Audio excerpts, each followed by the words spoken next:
प्रणाम सुंदर साची प्रणाम। बोलो श्री प्राणनाथ प्यारे की जय। कृष्ण कन्हैया लाल की जय। सदगुरु महाराज की जय। श्री बाईचुराज महाराणी की जय। महाराजा छत्रसाल की जय। श्री तीनों पुरी धाम की जय। श्री परमहंस महाराज की जय। जगत गुरु श्री आचार्य महाराज की जय। कृष्ण प्रणामी धर्म की जय। समस्त सुंदर साथ की जय। वंदो सतगुरु चरण को, करो प्रेम प्रणाम। अशुभ हरन मंगल करन, तनि श्रीदेव चंद्र जिना। श्री प्राणनाथ निज मूलपति, श्री महराज सुना। तेज कुंवरी श्याम युगल को, पल पल करूं प्रणाम। पल पल करूं प्रणाम।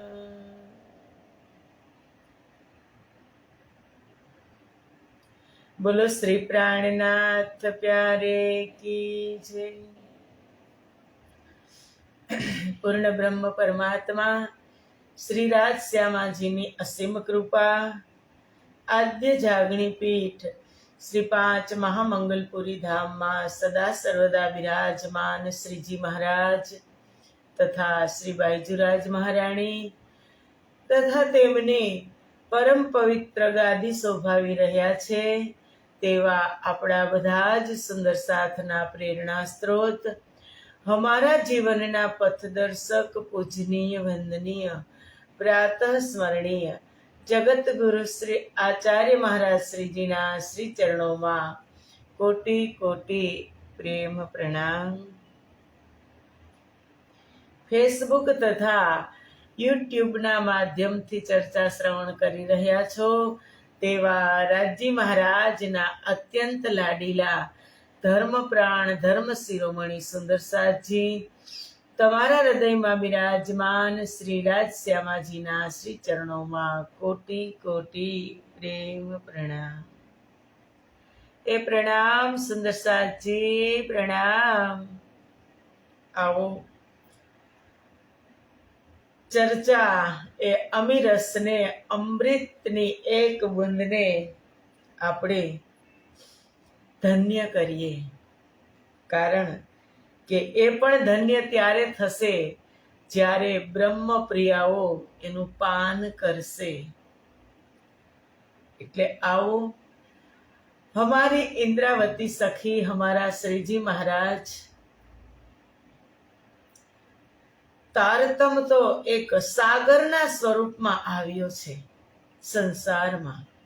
एक सागरना स्वरूपमां प्रथम बीज पछी एक वट वृक्ष बनीने आव्यो, पण एमांथी अमारा धाम धणी एक एक बूंद पीवड़ावे छे, कारण के जेम जेम पचतुं जाय तेम तेम तेनी मात्रा वधे।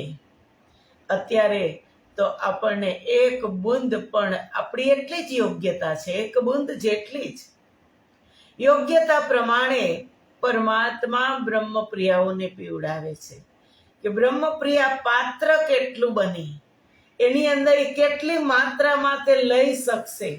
જેમ માને ખબર હોય કે મારા બાળકને ભૂખ છે.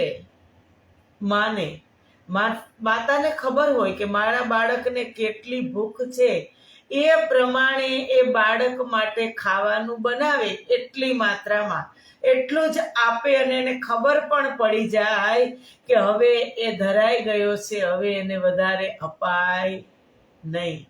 એમ જ રાજજી મહારાજ બ્રહ્મપ્રિયાઓનું ધ્યાન રાખે, એટલી જ માત્રામાં પીવડાવે કે જેટલું બ્રહ્મપ્રિયાઓ પચી શકે, જેટલી એને જરૂરત છે. એમાં દરરોજ એક બુંદ પીવડાવતા જાય છે. કાલે પણ વાત થઈ કે માત્ર સાંભળવાનું જ નથી, એનું અનુસરણ પણ આપણે કરવાનું છે. આપણે સાંભળતા જ રહેશું. સાંભળવામાં મજા આવે, મને મજા આવે, હું સાંભળતી હોય, પણ એનું અનુસરણ કરવું એ ખૂબ જરૂરી છે. તો વધારે આનંદ આવશે, ઘણા બધા ફાયદાઓ થશે, ઘણા બધા. કારણ કે આમાં ઘણું બધું અંદરથી મૂકવાનું છે, મનથી મૂકવાનું છે. કે મન કે તરંગ માર લે, બસ હો ગયા ભજન. મનથી ઘણું મૂકવાનું છે. બધું જ આ મરી મસાલા સાથે લઈને ચાલશું ને તો કોઈ દિવસ આપણે પાક પવિત્ર થઈ નહીં શકીએ. સુંદર સાથજી, સાફ સુથરા નહીં થઈ શકીએ. ઘણું બધું છોડવું પડશે. અને આમ કરતા કરતા આપણને સાંભળતા જ રહેશું. જો આપણે એને ફોલો નહીં કરીએ, એનું અનુસરણ નહીં કરીએ, તો હમણાં જ આપણો સમય થઈ જશે. અને સમય થાય ત્યારે જે ત્રિગુણને કામ સોંપ્યું છે પરમાત્માએ, સર્જન, પાલન, પોષણ અને લય, કોને સોંપ્યું છે? ત્રિગુણને, બ્રહ્મા, વિષ્ણુ અને મહેશને. એનું કામ કરી જ લેશે. સમય થશે એટલે ભગવાન શંકર સંહાર કરશે, આવી જશે યમના દૂત. એવું નથી કે બ્રહ્મપ્રિયાઓ સામે ન આવે, એવું નથી. જેવી જેની કરની. એક ભાઈ હતા, એક દ્રષ્ટાંત તમને જોવો. આપણે એ કાર્યની અંદર, એ પરમ તત્વનું જે કાર્ય છે એમાં આપણે ડાપણ કરવા જઈએ ને, તો પણ એને બધી જ ખબર હોય. એને એમ થાય કે હું ઉલટાવી સુલટાવી નાખું, પણ એ તો તનકી જાને મનકી જાને. અને જે નિમિત્ત છે, જે વિધિના વિધાન છે, એને કોઈ ટાળી શકવાનું નથી. ચાહે જીવ સૃષ્ટિ હોય, બ્રહ્મ સૃષ્ટિ હોય કે ઈશ્વરી સૃષ્ટિ હોય. હા, બ્રહ્મ સૃષ્ટિને ફાયદો ઘણો જ છે. વિધિના વિધાનને ટાળી ન શકે, પણ એ બ્રહ્મપ્રિયા એનું જીવન સંવારી તો લે જ, સંવારી તો શકે જ આ બુંદના માધ્યમથી. એમના હાથની વાત છે. એટલે એક ભાઈ હતા, એમને યમરાજા લેવા આવ્યા. ને યમરાજા એટલે એને કીધું કે ભાઈ ચાલો તૈયારી કરો, તમારો સમય થઈ ગયો. એટલે ભાઈએ કીધું કે હજી તો મારા 25 વર્ષ થયા અને મારો સમય થયો ને તમે મને લેવા આવ્યા? એવું કેમ હોઈ શકે? એટલે યમરાજાએ લિસ્ટ બતાવી કે જો આમાં તમારો નંબર છે, તમારે આવવાનું છે, હજુ અડધો કલાક તમારી પાસે છે. એટલે ભાઈ બહુ હોશિયાર ને ચતુર, અડધો કલાક છે ને, કાંઈ વાંધો નહીં, આ ચોપડો તો મારે જોવો જ છે. પણ એની પાસે એ ચોપડો લઈને આવ્યા છે કે 10 વર્ષ સુધીના લિસ્ટ હતા કે આને આટલી વાર છે, આને આટલી વાર છે, બતાવ્યો પણ એના હાથમાં આપ્યો નહીં. એટલે ભાઈને એમ થયું કે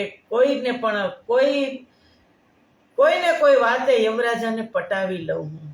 એટલે એને કીધું કે તમને ભૂખ લાગી હશે, હજુ અડધો કલાક છે, અને તમે આ મૃત્યુલોકનું ભોજન ક્યારે કરો? ચાલો મારી ઘરે હું તમને ભોજન કરાવું. યમરાજા માની ગયા. ચાલો, ભૂખ પણ લાગી છે, ભરપેટ ભોજન કરાવ્યું. 15 મિનિટમાં ભોજન થયું ને હજુ 15 મિનિટની વાર હતી. તો યમરાજાને એમ થયું કે થોડીક વાર હું સૂઈ જાઉં. 15 મિનિટ યમરાજા આરામ કરવા માટે વિશ્રામ કરે છે, સૂઈ ગયા. અને એમાં આ ભાઈને મોકો મળી ગયો કે ચોપડો જોવાનો. ચોપડો જોયો તો પેલું જ નામ એનું. અરે આ તો 15 જ મિનિટની વાર છે ને પેલું જ નામ મારું. ત્યાંથી ઇરેઝર લઈ અને એનું નામ છેકી નાખ્યું એ ભાઈએ, અને ભાઈએ એનું નામ છેલ્લે લખ્યું, લાસ્ટમાં લખ્યું. જ્યાં 10 વર્ષની વાર હતી ને ત્યાં. જુઓ આ ડાપણ, છેલ્લે નામ લખી દીધું. યમરાજા જાગી ગયા અને એને એમ થયું કે આને મને ભોજન કરાવીને તૃપ્ત કરી દીધો છે, તો લાવને એનું નામ પહેલા છે તો છેલ્લે કરી દઉં. એને યમરાજાને એમ થયું કે કાંઈ વાંધો નહીં ભાઈ, હું તારા કારણે મને ભોજન કરાવ્યું ને તો હું ખૂબ ખુશ છું. તો આજ મેં મારું મન બદલી નાખ્યું. જે નામ પહેલા હતું તારું ને એ પહેલેથી નહીં લઉં, આજે હવે હું છેલ્લેથી ઉપાડીશ. સમજી ગયા વાતને? કે આજે હવે હું છેલ્લે નામ લખ્યું છે ને એ છેલ્લેથી ઉપાડીશ. ત્યાં તો આ ભાઈ ધ્રુજવા માંડ્યા કે અરે, છેલ્લા તો મેં મારું જ જાતે નામ લખ્યું છે. શું થાય? જે કુદરત છે, કુદરતના કરિશ્મા એમના હાથમાં છે. તમે એને બદલવા જાઓ તો શું થાય? સુંદર સાજી ભાઈએ બદલી નાખ્યું. પેલા નામ હતું તો છેલ્લે લીધું. તો કુદરત ખુશ થયા કે કાંઈ વાંધો નહીં, પહેલાથી નહીં લઉં, આજે છેલ્લેથી ઉપાડીશ બધાને. તો એ ભાઈનો વારો ત્યારે આવી જ ગયો. એટલે ડાપણ કુદરતની જે દેન છે એમ આપણે ડાપણ કરવા જઈએ ને તો આવું થાય. સુંદર સાચી વાત ક્યાં હતી કે આપણે ફોલો કરતા થઈ જઈએ. શ્રવણ તો કરીએ છીએ બધા, હોંશે હોંશે હજારો સુંદર સાથ શ્રવણ કરે છે, પણ એમાંથી લાભ પણ બધા. શ્રવણ કરવું તો બધાને ગમે, પણ જ્યારે વાત આવે કે મારે આ વાતને અપનાવવી છે ને ત્યારે થોડું કઠણ લાગે. કડવું સત્ય હંમેશા કડવું હોય, પણ એના ફાયદા ખૂબ હોય. કારેલાના ગુણ કડવા છે, એ કડવું ભાવે નહીં, પણ એના ગુણ કેટલા સુંદર સાથ છે. એમ આ ફોલો કરવું થોડુંક અઘરું છે, પણ થઈ ગયા પછી એ ખૂબ સહેલું, ખૂબ આનંદ છે. કાલે આપણે મનની વાત કરી કે ઇન્દ્રાવતી મનને મારે છે, મનને ફટકારે છે કે એ ચંડાલ મન, તું ક્યાંય લાગતું નથી, ક્યાંય ચોંટતું નથી. ત્યારે મન કહે છે કે તમે મને જ કહો છો, પેલા તમે જીવને તો જગાડો. જીવ જાગે એટલે હું એને એવી વસ્તુ આપીશ કે ત્યારથી એને હટવા દેવાનો નથી. મનનું કામ છે. અને હવે ઇન્દ્રાવતીજી સખી ભ્રમ અને ભ્રાંતિની વાત કરે છે. જે આપણી અંદર ભ્રમ છે ને એની વાત કરે કે બુરી કરી તુમ ભરમ ભ્રાતડી યોના કરે દૂજા કોઈ. તારતમ જોત ઉદ્યોત કે આગે સંશય કબૂ ન હોય. કે હે ભ્રમ અને ભ્રાંતિ, કે તે તો અમારી સાથે ઘણો ખરાબ વ્યવહાર કર્યો છે. તારતમનો આટલો પ્રકાશ હતો કે 400 વર્ષથી આજે તારતમ, આજની વાત કરીએ, આજે પણ ભ્રમ અને ભ્રાંતિ છે જ. કે આટલો પ્રકાશ છે તારતમની અંદર કે મરેલાને જીવતા કરે તારતમ. એટલી શક્તિ છે તારતમની અંદર, પણ એ ભ્રમ અને ભ્રાંતિ તે મને એની અંદર પ્રવેશ કરવા દીધો નહીં. ભ્રમ ન કરવા દે પ્રવેશ. આપણે વાણીમાં છે ને કે તારતમ તણો અજવાળું થયું, પણ ભરમ તણું અંધારું રહ્યું. તારતમનું અજવાળું થયું પણ ભ્રમ તણું અંધારું રહ્યું. બધા જ ની અંદર ભ્રમ છે કે આ સત્ય હોઈ શકે, સત્ય હોઈ શકે. અત્યારે પ્રબોધ સુંદર સાથની ઘરે, હું તો ઘણા સુંદર સાથની ઘરે જતી હોય, પણ તેમની ઘરે પણ સુંદર સાથજી અન્ય પણ હજી, રાજજી સિવાય અન્ય પણ હજી છે. એવું નથી કે કાંઈક મોટી બીમારી આવે, આફત આવે ને એટલે હજુ ઘણા સુંદર સાથ અન્ય પાસે જાય છે માગવા માટે કે આ સારું કરી દેશે. તારા ઘરની અંદર સુંદર સાથજી, આપણા ઘરની અંદર સ્વયં રાજા બેઠા છે, મહારાજા. અને પછી આપણું મન એવું થાય કે આ કામ રાજાથી નહીં થાય, એના સિપાહીથી થશે, એના મંત્રીથી થશે, એના સૈનિકથી થશે. શક્ય છે? એ માગવા કેની પાસે જાય? આખરે એ રાજા પાસે જ જાય. પણ આ ભ્રમ છે હજુ સુંદર સાથમાં. અને જ્યારે ભ્રમ ટળશે, મેં તો ઘણાને જોયા છે, એવું નથી એકનું નામ ક્યાં કેટલા કેટલાના લેવા, મોસ્ટલી બધા જ ની ઘરે એમ તમે જુઓ ને તો એમ આપણે જાય એટલે એમ કે આ અમારે આને જોઈને એટલે અમે રાખ્યા છે, આને જોઈને એટલે રાખ્યા છે. અને ઘણા હજી બીજાની માનતા પણ કરે છે, એ પણ મેં સાંભળ્યું છે ને જોયું પણ છે. આ ભ્રાંતિ છે, આ ભ્રમ છે. ઇન્દ્રાવતીએ ભ્રમને કહે છે કે આટલો તારતમનો પ્રકાશ થયો અને તે મને એમાં ગરકાવ ન થવા દીધી, તે રોકી રાખી.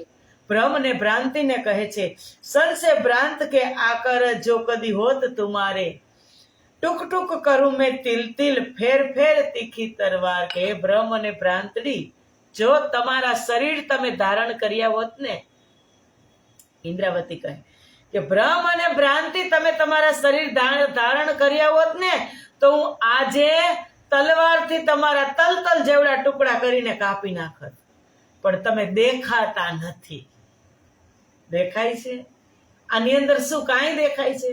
કેટલું મસ્ત નાય ધોઈ સ્વસ્થ શરીર, સ્વરૂપવાન, સ્પ્રે છાંટીને સુગંધ આવે. રાજજી પાસે જાઓ ત્યારે અંદર કેટલી ગંદકી દેખાય છે સુંદર સાચી. કોઈ નથી જોઈ શકતું. દુનિયામાં કોઈની તાકાત નથી કે મારા અવગુણ એ જોઈ શકે. એક પરમાત્માની જ તાકાત છે. પરમ તત્વ જ તમને સમજી શકે કે તારી અંદર શું નથી ને શું છે ને શું નથી. એ પરમાત્મા જ સમજી શકે. કોઈ બીજા કોઈના દુર્ગુણને કોઈ જોઈ શકે નહીં. એ પરમાત્માનું એક મોટું સર્જન છે. એક અદ્ભુત એનું ચિત્રણ કર્યું છે આ પૂતળાની અંદર એને, કે કોઈ બતાવી ન શકે કે તારા મનની અંદર શું ચાલે છે. તે એ પરમાત્મા જ જાણી શકે છે ને. અદ્ભુત અદ્ભુત સર્જન. અને ઇન્દ્રાવતી કહે છે કે જો તે શરીર ધારણ કર્યું હોત, ભ્રમ અને ભ્રાંતિને કહે છે કે કદાચ તે શરીર ધારણ કરી લીધું હોત ને, હું તો તારા તલતલ જેવડા ટુકડા કરી નાખત. પછી કહે છે, અબ જોર કર જાઓ માયા મેં, ઇનકે સંગ હોએ તુમ, ઉજાલે તારતમ કે પહેચાન જો મૂળ સ્વરૂપ દેખે હમ. કે હવે તમે જાઓ માયાની અંદર. ભ્રમ ને ભ્રાંતિને કહે છે કે હવે તમે અહીંયા નહીં, તમે ત્યાં જઈ અને વસો. યત્નપૂર્વક માયાની તરફ જાઓ અને હંમેશા માયાના જ સંગમાં રહો.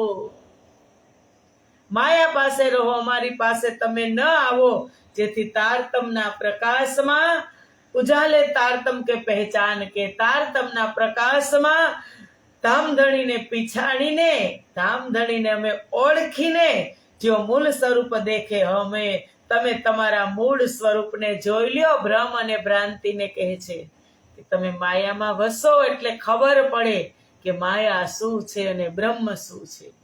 ધામધણીના સ્વરૂપને તમે ઓળખી જાઓ. ભ્રમ અને ભ્રાંતિને કહે છે, અંતર ભ્રાંત કહે તુમ ફેર ફેર, માર માર દેખાવો ડર, નિંદ કર બેઠે ઇન જીવી મેં સો, આપ ન કરો ખબર.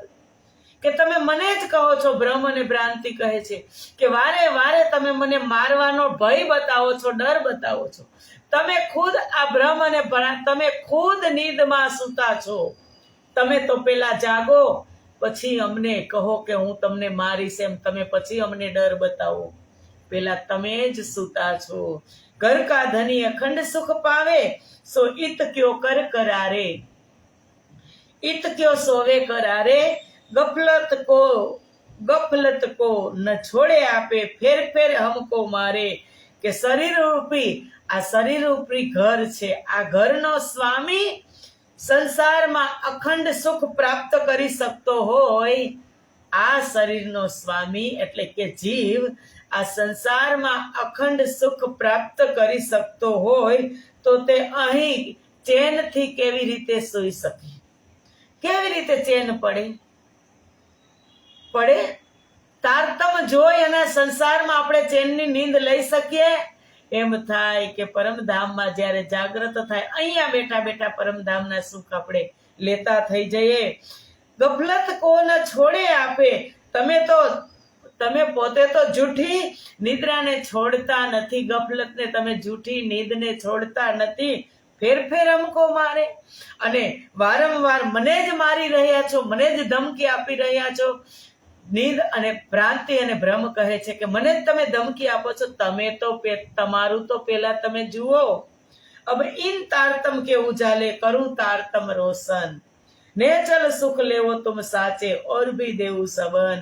ભ્રમ અને ભ્રાંતિ કહે છે કે હે જીવ, હવે તું જાગ્રત થઈ જા અને એટલા માટે હવે તારતમના પ્રકાશમાં સૌને તું જ્ઞાન આપ. આમાંથી ભ્રમને તું હટાવી દે, ભ્રાંતિને હટાવી દે, આ જ્ઞાનને ગ્રહણ તું કરવા લાગ અને બીજાને પણ તું આપવા લાગ.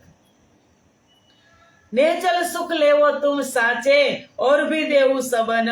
તું પોતે પણ અખંડ સુખ પ્રાપ્ત કર અને બીજાઓને પણ તું અખંડ સુખ આપ. હવે આ બાજુ ઇન્દ્રાવતી એને લગાવી દીધા. હવે લજ્જાનો વારો. લજ્જા એટલે શરમ લાગે ભાઈ ખૂબ. મંદિરમાં જાય તો દંડવત પ્રણામ કરતા શરમ લાગે, સંતો ગુરુજનોને ચરણોમાં પ્રણામ કરતા શરમ લાગે, દંડવત પ્રણામ કરતા શરમ લાગે. એક હાથે પ્રણામ કરી લેતા હોય, વાંકા વળીને આમ કરીને પ્રણામ કરી લેતા હોય. એ બધી જ રીત ખોટી છે સુંદર સાથજી. પ્રણામ હંમેશા સુંદર સાથને બે હાથ અને એક મસ્તક નમાવીને પ્રણામ, એ જ સાચા પ્રણામ છે. આમ કરે પ્રણામ, એ પ્રણામ જૂઠ છે. એ સાચા એ પ્રણામ નથી. બે હાથ જોડીને પ્રણામ કરવાના. 1 સેકન્ડ થાય પણ એમાં આપણને શરમ આવે એટલે આમ કરતા જાય ને હાલતા જાય, આમ કરતા જાય ને હાલતા જાય. અમે પણ કરીએ છીએ, ખબર છે તો પણ સમય ક્યારેક એવો ઉતાવળ હોય ત્યારે આમ કરી લઈ, પણ હકીકત સાચા પ્રણામ તો આમ જ પહોંચે. સુંદર સાથજી રાજજી મહારાજને સુંદર સાથની અંદર કોણ છે? વ્યક્તિ છે. સુંદર સાથની અંદર રાજજી મહારાજની બેઠક છે. એ જ રાજજી છે. બે હાથ જોડી અને આપણે પ્રણામ કરવાના. પણ શરમ હોવી જોઈએ નહીં કે ફીટ લજ્જા તું ભય લૌકિક બાંધે કબી લેસો કરમ. તની મેરે મોહે આયે બુલાવન તિત તોહે ના આઈ શરમ. હે લજ્જા, તને લજ્જા એટલે શરમ, તને પણ ફટકાર છે. બધા જ આવી જાય, ખબર પડે છે. હમણાં શું કીધું? અદ્ભુત સર્જન એ કુદરતે કર્યું છે પરમાત્માએ કે આની અંદર અપાર દુર્ગુણો, રોમની અંદર કરોડો દુર્ગુણો ભરેલા, છતાં કોઈને દેખાય છે? નાઈ ધોઈ સાફ સુથરા થઈ સ્પ્રે બ્રે લગાવી અને તારે કોઈને ખબર જ ન પડે ને થાય કે આ મહાન પુરુષ છે. શ્વેત વસ્ત્ર હોય, સારા ઇસ્ત્રી બંધ વસ્ત્ર પહેરેલા હોય, કોઈને કાંઈ ખબર પડે નહીં. પણ આ અંદર મસાલા છે. એટલે લજ્જાને કહે છે, શરમને કે તને ફિટકાર છે. તું લૌકિક થઈને પોતાના જ પરિવારોના કર્મોથી બંધાઈ ગઈ. કેમાં બંધાણી? કર્મમાં. શેમાં? પરિવારમાં. એક કરોડિયાની ઝાડ. બધા જ ઘરની અંદર તો ઠીક શરમ નથી, પણ બહારથી આપણને જ્યારે આધ્યાત્મિકના રસ્તે જાય ને ત્યારે ખૂબ શરમ આવે. કોઈ કહે પરિવારવાળા, અત્યારે ભાઈ શું કામ છે મંદિરે? બહાર નીકળી તો પાડોશી કહે કે બેન તમારે અત્યારે મંદિરે જવાનું? તો એ બધા કહે નીચે ઉતરો, તો નીચે ચર્ચા થવા લાગે. તો તમને શરમ આવે તો તમે ન જાઓ. શરમ શેની? શરમને કાનો માતર છે? શરમ એને છે કાનો માતર? કાનો લગાવો છો? નથી. કાનો માતર વગરનો શબ્દ. શરમ જ નહીં રાખવાની ભક્તિ કરવામાં. જેને જે કેવું હોય તે કહે. મીરા, નરસિંહ મહેતા કાંઈ નહોતું, શરમ રાખી હતી, પ્રાપ્ત કરી લીધા.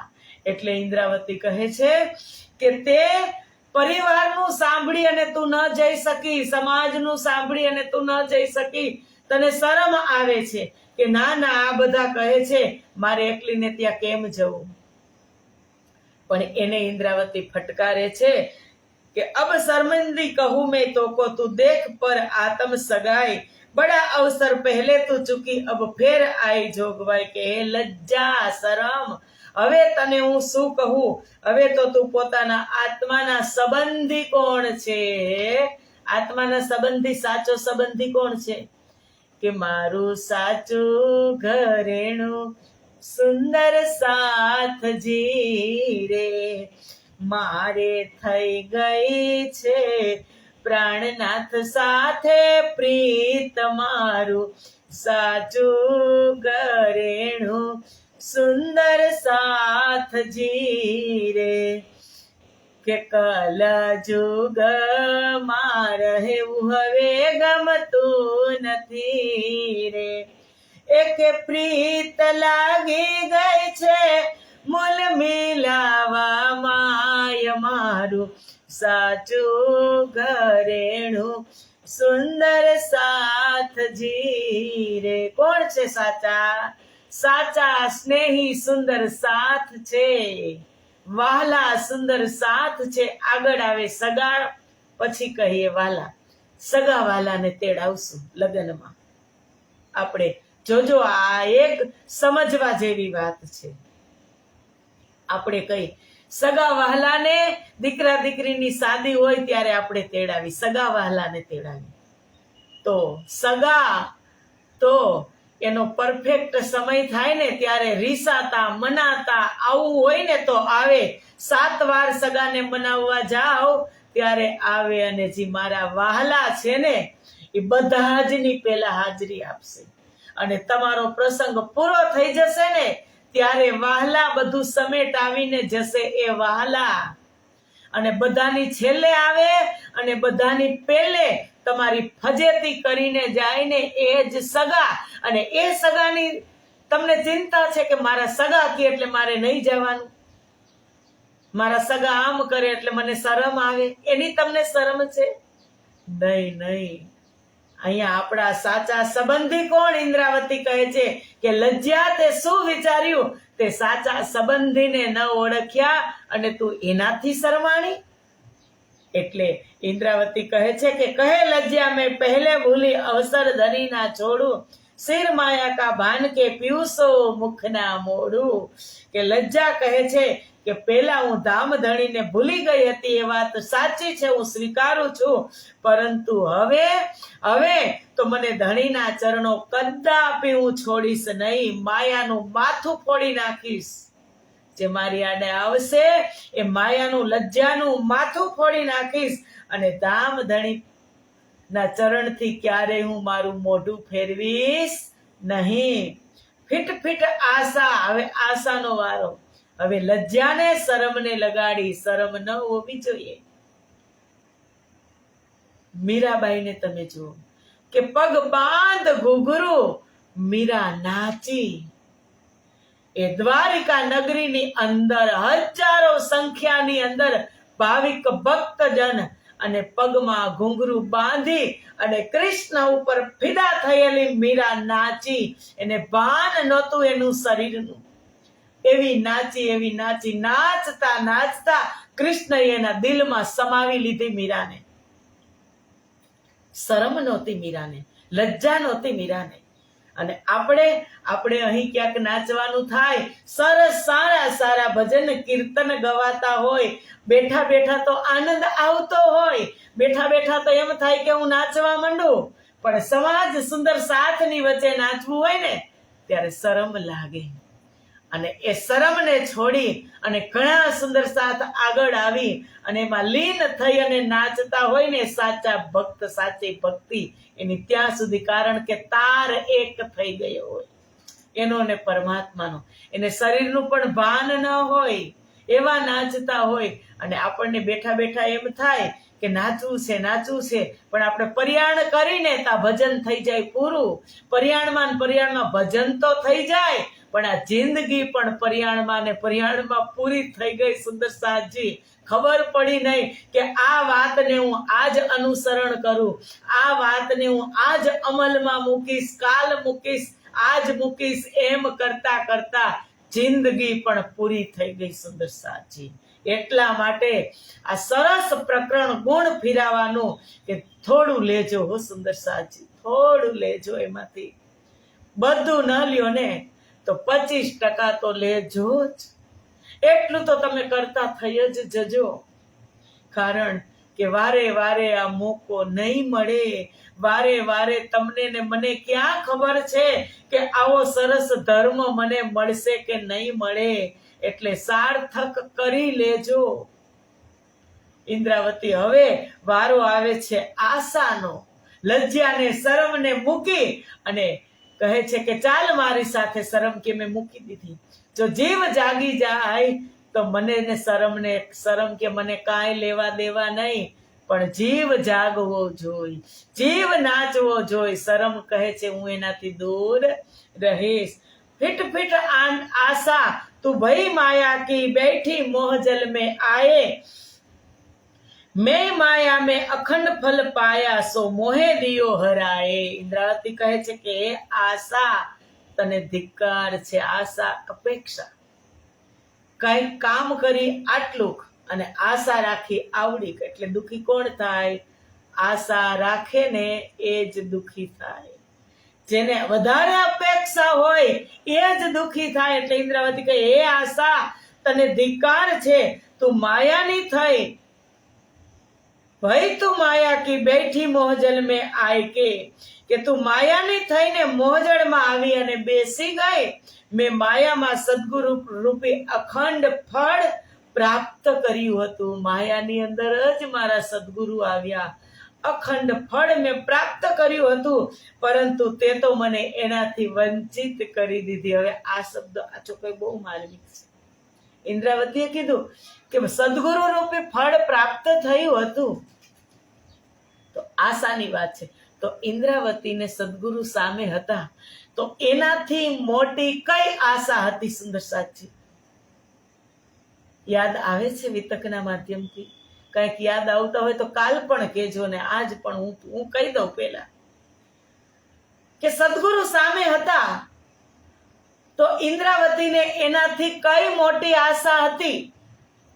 એ આશા હતી ઇન્દ્રાવતીને સદગુરુ કોણ હતા? સ્વયં રાજજી અને શ્યામાજી, 2 in 1. પણ ઇન્દ્રાવતીને શેની આશા હતી? કે તમે પરમધામના દર્શન કરો અને હું કેમ ન કરું?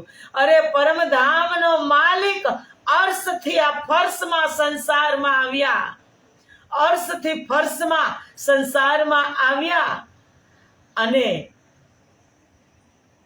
છતાં એ ઓળખી ન શકી. મોટી આશા લઈને બેઠી, એના શરીરને કષ્ટ આપવા લાગી ઇન્દ્રાવતી કે મને પરમધામના દર્શન થાય. એ આશા થવી જોઈએ નહીં. આશા અપેક્ષા રાખવી જોઈએ નહીં. કોઈ પણ કામ કરતા હોય, તમે સેવા કરતા હોય, દર્શન કરતા હોય કે કાંઈ પણ કાર્ય તમે કર્યું સારું, પણ અપેક્ષા કે આશા એમાં હોવી જોઈએ નહીં. ઇન્દ્રાવતી કહે છે કે સદગુરુ રૂપી ફળ મળ્યું, પણ તું અંદર આવીને બેસી ગઈ, એટલે ફળને હું ઓળખી શકી નહીં, અને હું આશા કરીને બેઠી કે મારે પરમધામના દર્શન કરવા છે. ત્યારે સદગુરુ મહારાજે શું કીધું? એને તો ઓળખાણ ન કરાવી પોતાની, પણ એને વાલબાઈને કીધું. વાલબાઈએ કીધું કે મહારાજ તું સદગુરુને શું સમજે છે? જો તે સદગુરુની સંપૂર્ણ ઓળખાણ કરી લીધી હોત તો તું રાત દિવસ એની પરિક્રમા કરત. એ અખંડ સ્વરૂપ છે, સ્વયં પૂર્ણ બ્રહ્મ પરમાત્મા છે. ત્યારે મહારાજ ઠાકોરનું હૃદય દિલ શાંત થયું, અને સદગુરુએ ચોખ્ખું કીધું કે મહારાજ તારા મનમાં શું છે? કઈ આશા લઈ અને તું આવ્યો છો? ચાલ, તારે ગાદીના, તારે પરમધામના દર્શન કરવા છે ને, તો મને ઉઠાડીને તું બેસ, તો તને પરમધામના દર્શન થશે. ત્યારે મહારાજ ઠાકુરે કીધું કે ના, છતાં ત્યારે પણ નહોતા સમજ્યા કે ગાદી ઉપરથી ઉઠીને હું બેસું ત્યારે દર્શન થાય. પણ એ પણ વાત ત્યારે એના દિલ દિમાગમાં એમ બાતોની દ્રષ્ટિથી ન સમજી શક્યા કે કઈ ગાદીની વાત કરે છે સદગુરુ. એ ગાદીની વાત કરતા હતા કે મારી અંદર પાંચો શક્તિ બિરાજમાન છે, એ તારી અંદર થશે ત્યારે તને દર્શન થશે. મહારાજ માત્ર જાહેરી ગાદીની જ વાત એટલું જ સમજતા હતા. અને જ્યારે શ્રી પાંચ મહામંગલપુરી ધામમાં એ પાંચો શક્તિ તો બિરાજમાન થઈ ગઈ હતી 1712 સદગુરુ અંતર ધ્યાન થયા ત્યારે, પણ મહારાજને કાંઈ ખબર હતી નહીં. લીલા હતી રાત્રિની, એટલે મહારાજને ખબર હતી નહીં. સુંદર સાહેબજી, તો આવો આ આશા કે આજે હું જઈશ રાજજીના દર્શન કરવા અને મને આ ફળ મળશે, મને દર્શન થશે, મને આ ફળ મળશે, એ આશાઓના પોટલાને ઘરે જ મૂકીને જવાના. સુંદર સાહેબજી, ત્યાં તો ખાલી થઈ અને જશું ને તો આની અંદર ભરાશે. તો આવો, આજનો સમય પૂરો. આવતીકાલે મળશું 7:15 વાગે. આજે શ્રી પાંચ મહામંગલપુરી ધામમાં 9:30 વાગ્યાથી ગોટા સ્વરૂપ પારાયણનું આયોજન છે. તો બધા જ સુંદર સાથ ગોટા પારાયણ નો લાભ લેવા પધારજો. પ્રણામ. બોલો શ્રી પ્રાણનાથ પ્યારે કી જય.